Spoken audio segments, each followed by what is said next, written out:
Really easy to switch our x and y values when we do this. We still want to use the notation to indicate that it's not the original relation, it's the inverse of it. So in this case, we just put a -1 as that superscript. And we're going to switch every x and y value, just like we did in the Desmos activity when you switched them in the tables. So 1, 3, -3, 4, -3, 8. Now, we say relations here because the original relation may be a function, but the inverse of it may not be. Okay.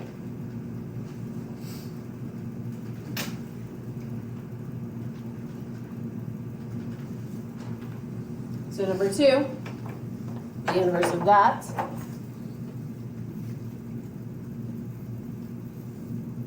-12, -4, 7, 0, -1, 9, -5, 10. Just be watchful of what you're writing down. It's very easy to go through this so fast that you forget to switch one of the ordered pairs. So what's the last one look like?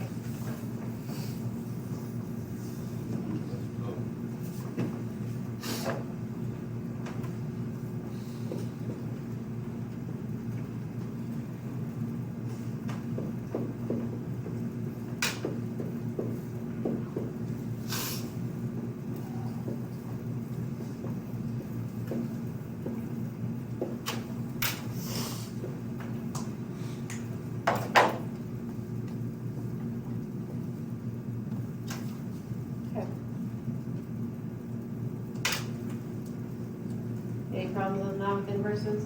Order of pairs, it's really super easy. You're just switching, and that's it. Okay, so taking a look at the inverse of a function from a graph's perspective. So the original graph of this has a y-intercept of -1/5. And a slope of 2/5. So up to the right, 5.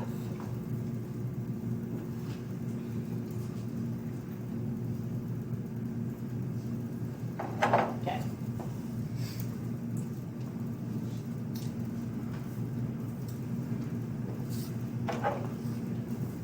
So instead of writing it as a function, we're going to write it as an equation. Y equals 2/5 x minus 1/5.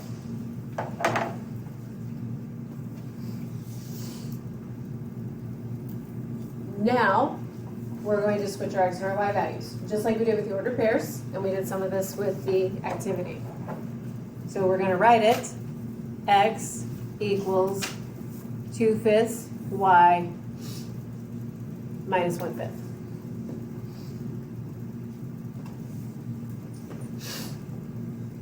We can do a couple different things.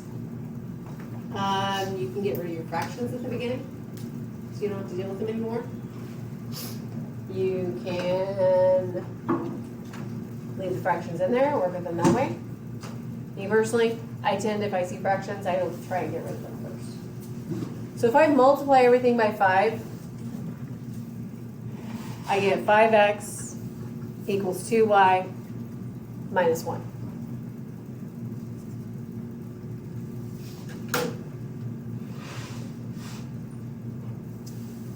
Solving for y means I'm going to add 1 to both sides. So that becomes 5x plus 1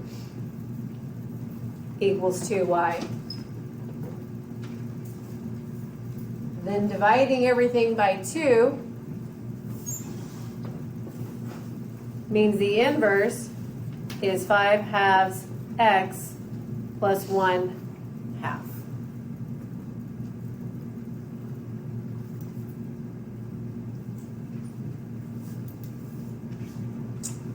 So a y-intercept of a half.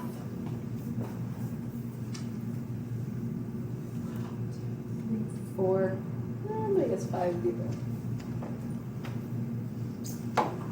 So 1, 2, 3, 4, 5, 1, 2, right about there. Again, sketching that graph. Now the line I always want to be aware of is what we looked at.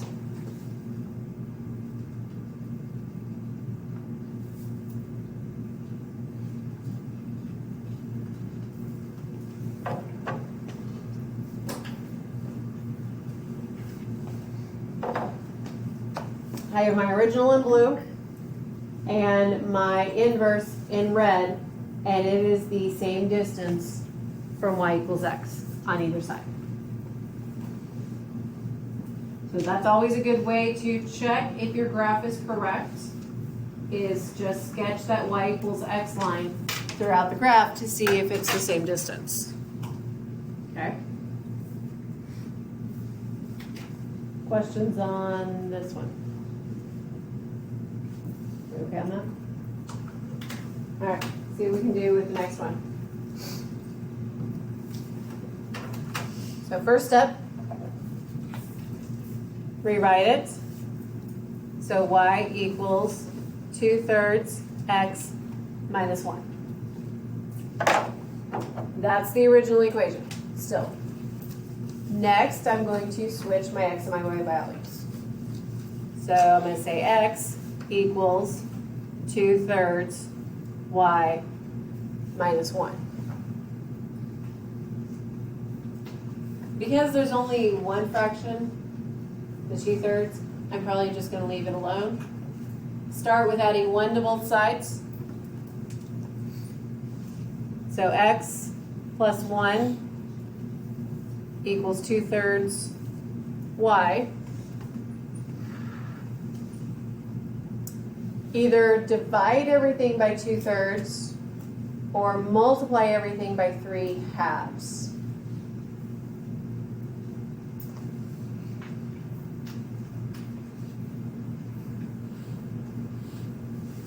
So that's 3/2.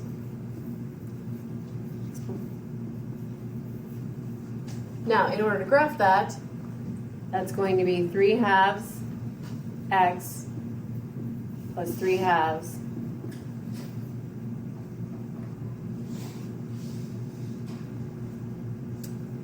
So let's double check this with the graph. So the original y-intercept of -1, slope of 2/3. So up 2, to the right 3.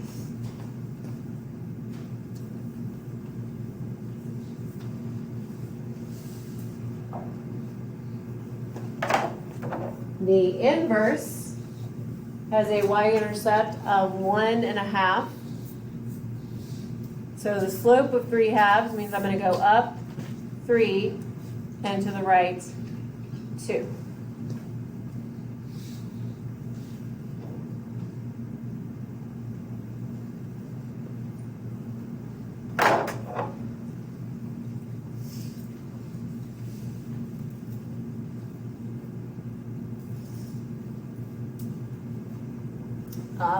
That looks pretty solid to me. Same distance from y equals x. So the inverse is 3/2 x plus 3/2. So making sure that notation gets there, identifying specifically that that equation is the inverse versus the original. Okay? So on number 2, this is where we start talking about the inverses of our quadratic equations. Okay? They're supposed to be square. Mm-hmm. Is it not on there? Ah! It's number 3. Oh, is it? Okay, so we're gonna leave. Okay, so let's leave it alone. See what you can do with number 2, and This one is x squared minus 2. Okay. All right, see what you can do. Take the square off of number 2. We're going to leave that one the way it is. So find the inverse for number 2.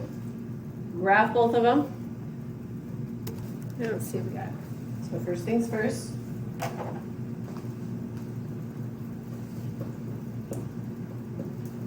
Change the tuning from function notation to equation. Then for the inverse, go ahead and grab that.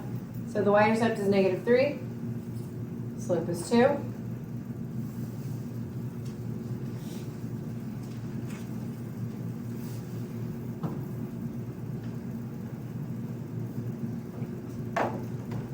Going to make it x equals 2y minus 3. Add the 3. Divide by 2.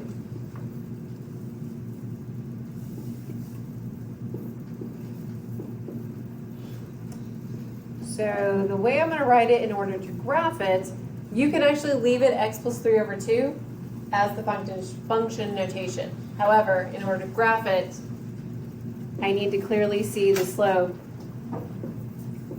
and the y-intercept. So the y-intercept is 1.5. The slope is 1/2.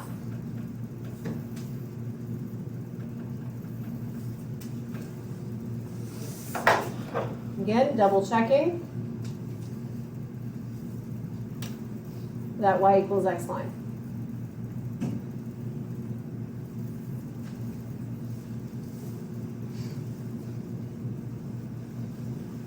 That's just a nice way to check to make sure that you do have those placed in the correct spot. All right, so let's take a look at number 3. Any of the ones you're going to have to graph are going to be very, very basic for quadratics, okay? So first off, y equals x squared minus 2.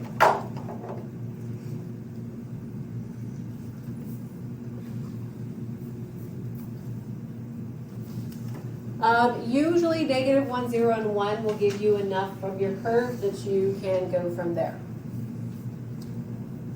So -1 squared.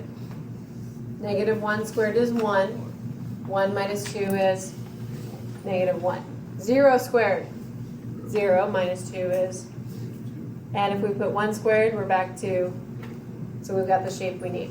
Usually that's enough to get the graph.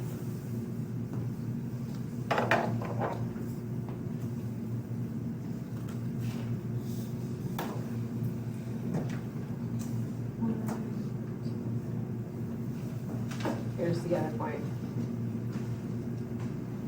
So this is what this looks like.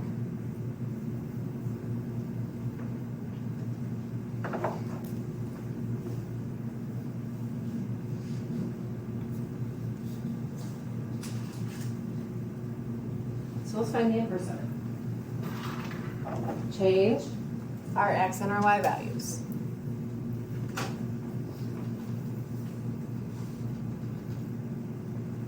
Solve for y. So I'm going to add 2 first.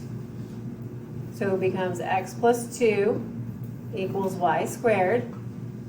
And how do we get rid of something that's y squared? Square root.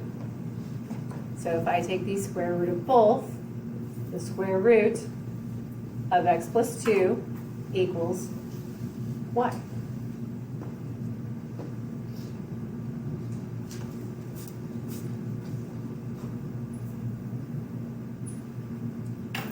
So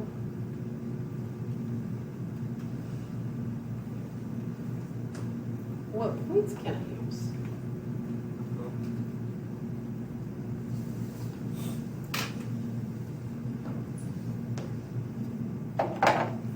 Well, I already know. I'm going to flip this. If I put -2 in here, what do I get? 0.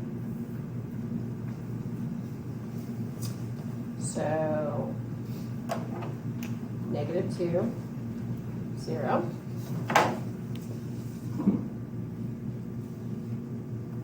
If I put negative 1 in here, what do I get?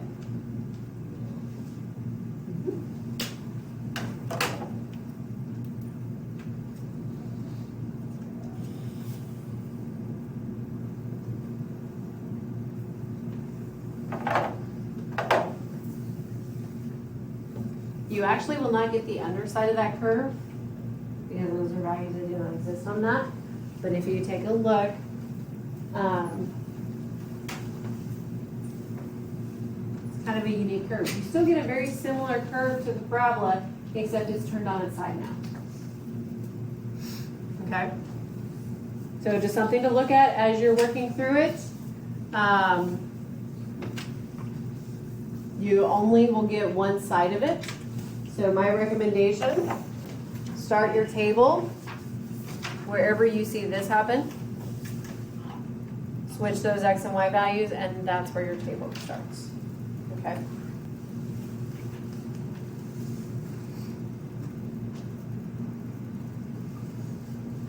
All right. Keep x plus 2 in the square root. Mm-hmm. Yeah, the 2 is under the square root because you square root both sides of the full equation, so the 2 stays underneath it as well. There will be some where it doesn't, but in this one it stays completely under it. So this is the kind of equations we're going to be dealing with in this unit. And that's why we start talking about inverses, because square root equations are the inverses of your quadratics. That's why we start talking about it in this unit. Okay? So then to know if something is an inverse, without having to go through and making the graph, this is where your composition of functions come in. Okay? So f of g.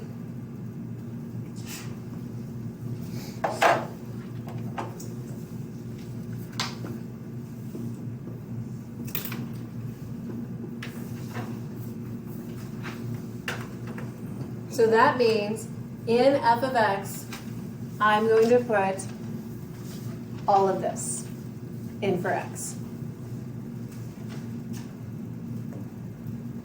So that becomes 2 times 1/2, and then x plus 7 minus 7.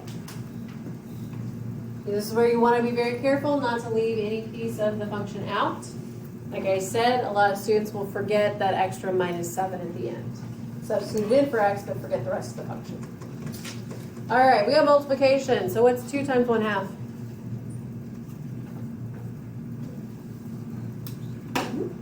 1. So that's 1 times x plus 7 minus 7. So 1 times that is just x plus 7, right? And x plus 7 minus 7 just leaves me with y equals x.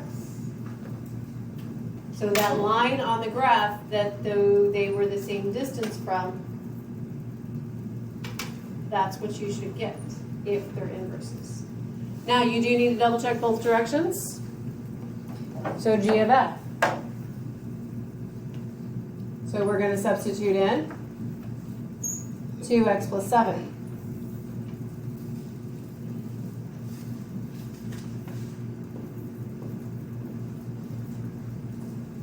Whoops, and 7.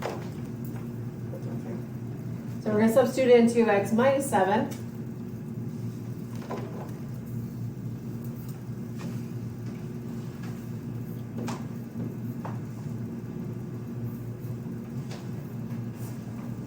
So that's going to be 1/2 times 2x minus 7 plus 7. Just leaves us with 2x. 1/2 times 2x is x. So again, we get that line that they are the same distance from. Therefore, these are inverse functions. So that would be a Yes.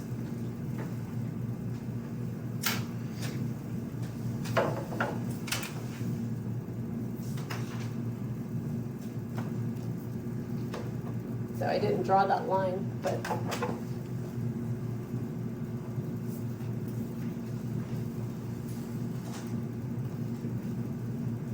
So if you ignore the left side of this line and just look at the right, so it follows that y equals x line. The left side of the parabola is the undefined portion for a square root function. That's why you don't see it. All right. Are these inverses? So I'm going to start with f of g.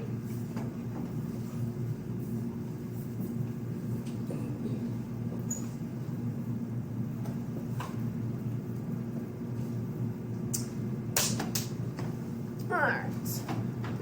So that means I'm going to put into square root of x everywhere there's an x.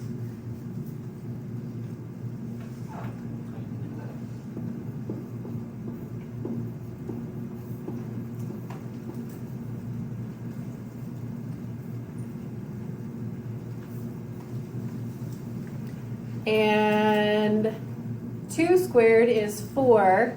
If you square a square root, what do we get? We're just going to get x there. So that would be a no on inverse functions because we get 16x. Has to equal x. Has to equal x. It can't equal negative x. It has to equal x. So this, nope. So once you've proved it does not equal x, you're done. You've already proved it's not inverse, so there's no reason to test the other one. Okay?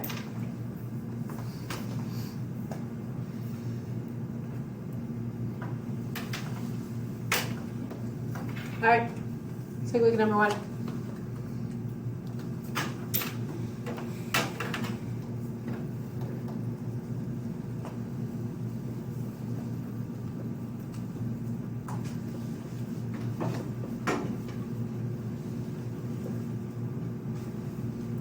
So f of g of x, 1/3 x plus 1/3 is going to go everywhere we've got an x. So 3 times 1/3 x plus 1/3 minus 1. So 3 times 1/3 x is 1x. 3 times 1/3 is 1 minus 1. X. So far, so good. So test the other direction.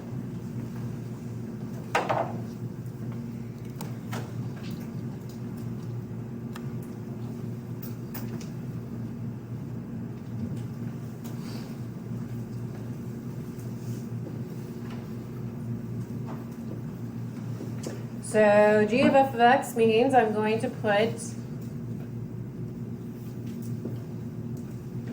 3x minus 1 in for x. So 1/3 times 3x minus 1 plus 1/3. So 1/3 times 3x is 1x. 1/3 times the negative 1 minus 1/3 plus 1/3. So we also get x on that. So this one is yes. See what you can come up with on 3 and 4, or 2 and 3.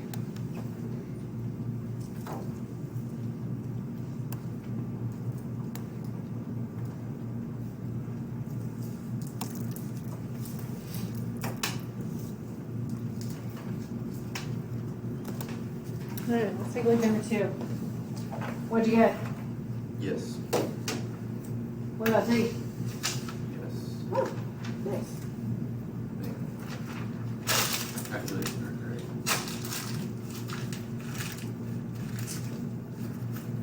So So we have 4x minus 20 going in for x. So that's 1/4 times 4x minus 20 plus 5. So x minus 5 plus 5. So good so far. Checking the other way.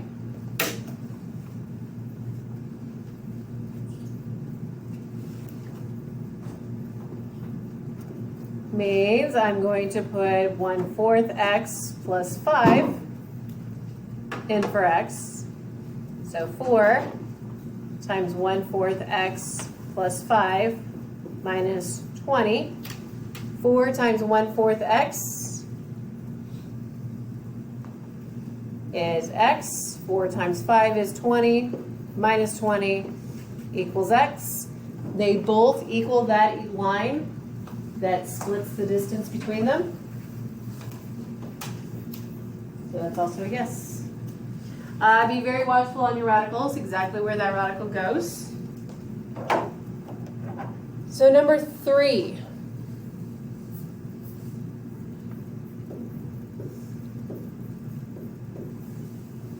So the square root of x minus 6, this time the 6 is outside the radical, goes in for x.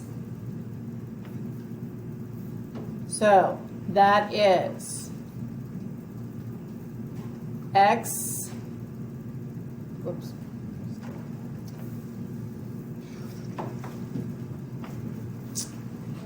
The square root of x minus 6 plus 6 squared. So negative 6 plus 6 is 0. So you're left with squaring a square root, which is just x. So we go the other direction.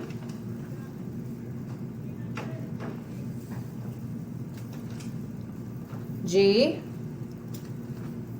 of f of x means I'm going to put